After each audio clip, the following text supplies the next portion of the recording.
Assalamualaikum warahmatullahi wabarakatuh. Semoga hari teman-teman menyenangkan dan dalam keadaan sehat walafiat agar mudah dalam memahami akuntansi.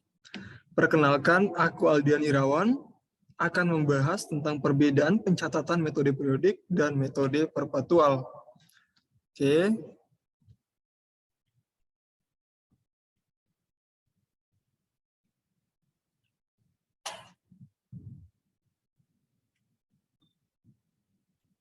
Nah, sebelumnya, ini untuk mempermudah teman-teman memahami bahwa dalam perusahaan dagang ada beberapa akun tambahan. Yang pertama ada pembelian, saldo normalnya debit, ongkos angkut pembelian, saldo normalnya debit, potongan pembelian, saldo normalnya kredit, retur pembelian, saldo normalnya kredit, penjualan, saldo normalnya kredit, ongkos angkut penjualan, saldo normalnya debit, potongan penjualan, saldo normalnya debit, retur penjualan, saldo normalnya debit. Nah, mungkin teman-teman ada yang bertanya-tanya nih, kenapa potongan pembelian dan retur pembelian saldo normalnya itu kredit? Oke, jawabannya adalah karena kedua akun tersebut adalah mempengaruhi berkurangnya terhadap pembelian, atau dalam bahasa sederhananya adalah mengurangi pembelian. Nah, ada juga potongan penjualan dan retur penjualan. Kenapa mesti di debit sementara akun penjualan saldo normalnya kredit? Nah, karena keduanya juga mempengaruhi berkurangnya atas penjualan. Sebagai contoh, misalkan nih, ada transaksi pembelian komputer sebesar 10 juta sebanyak 3 unit. Oke. Nah, karena komputer tersebut ada yang rusak, misalkan dikembalikan. Pengembalian ini disebut retur pembelian. Nah, secara otomatis akan mengurangi pembelian. Itu bahasanya ya. Hal yang sama terjadi pada penjualan. Nah, kita menjual komputer 2 unit karena tidak sesuai spesifikasi, akhirnya pembeli mengembalikan atau terjadi retur penjualan. Nah, kemudian ada akun-akun pembentuk HPP.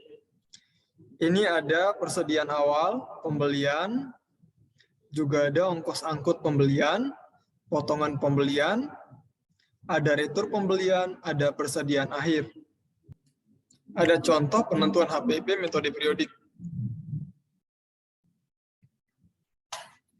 Ada persediaan awal, misalkan 20 juta, pembelian 30 juta, ongkos angkut pembelian 2 juta, potongan pembelian 1.500.000, retur pembelian 3 juta. Pembelian bersih 27.500.000, persediaan tersedia untuk dijual 47.500.000. Kemudian dikurangi persediaan akhir, terbentuklah harga pokok penjualan. Oke, nah teman-teman masih ingat kan yang tadi? Nah, ini dia. Jadi potongan pembelian dan retur pembelian mengurangi pembelian. Ini ada contoh penentuan HPP metode perpetual. Nah, untuk mengetahui berapa HPP metode perpetual, teman-teman lihat di kolom keluar. Nah, terlihat bahwa pada tanggal 6 terjadi penjualan sebesar 171.000 untuk barang dengan kode 268TV. Ada 161 untuk kode barang AC55P. Nah, di bawahnya pada kolom jumlah yang paling ujung 271.000. Nah, 271.000 ini didapat dari 171.000 ditambah 161.000 dikurangi 38 dikurangi 23. Kenapa keduanya dikurangi? Karena ini adalah retur penjualan. Itu pada tanggal 7 ya terjadi retur penjualan. Oke, next. Nah, ini adalah pembahasan utama kita, yaitu contoh jurnal metode periodik dan perpetual.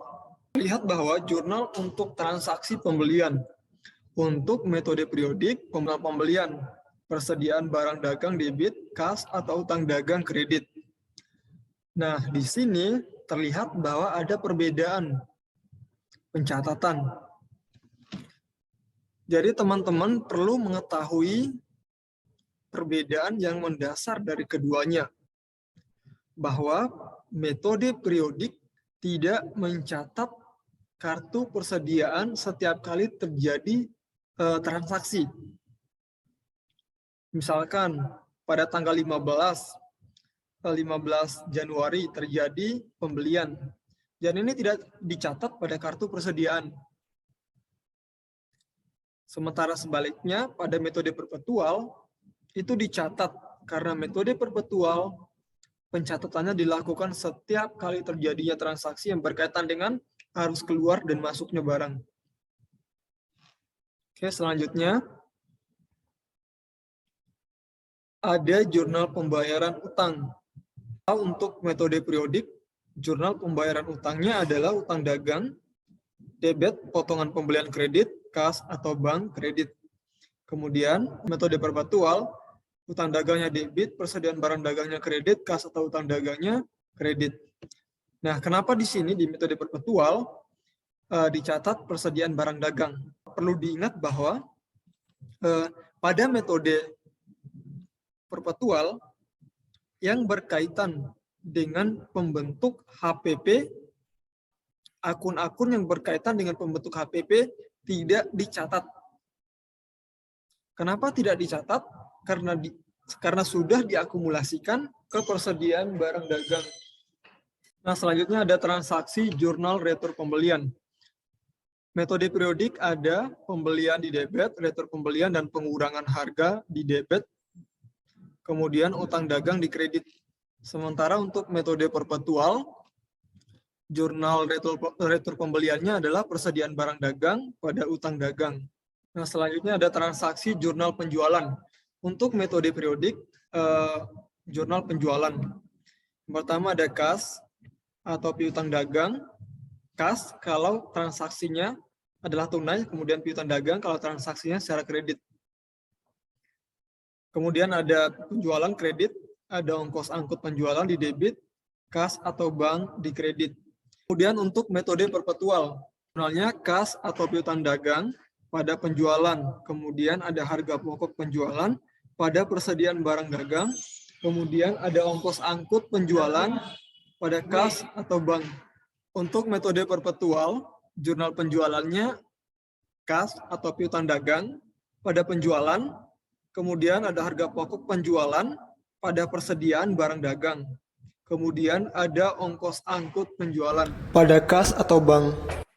Untuk jurnal penerimaan piutang, kas atau bank di debit, potongan penjualan di debit, piutang dagang di kredit. Kemudian untuk metode perpetual, kas atau bank di debit, potongan penjualan di debit, piutang dagang di kredit. Jadi untuk jurnal penerimaan kas, antara metode periodik dan perpetual itu sama ya. Selanjutnya jurnal retur penjualan. Untuk metode periodik sendiri, retur penjualan dan pengurangan harga di debit, kemudian kas atau piutang dagang di kredit. Sementara untuk metode perpetual, retur penjualan dan pengurangan harga di debit, kas atau piutang dagang di kredit. Oke, demikian perbedaan pencatatan metode periodik dan metode perpetual. Semoga teman-teman paham. Dan jika ada yang ditanyakan, silakan di kolom komentar. Dan juga jangan lupa subscribe dan like ya. Sekian dan terima kasih. Sampai ketemu di video selanjutnya.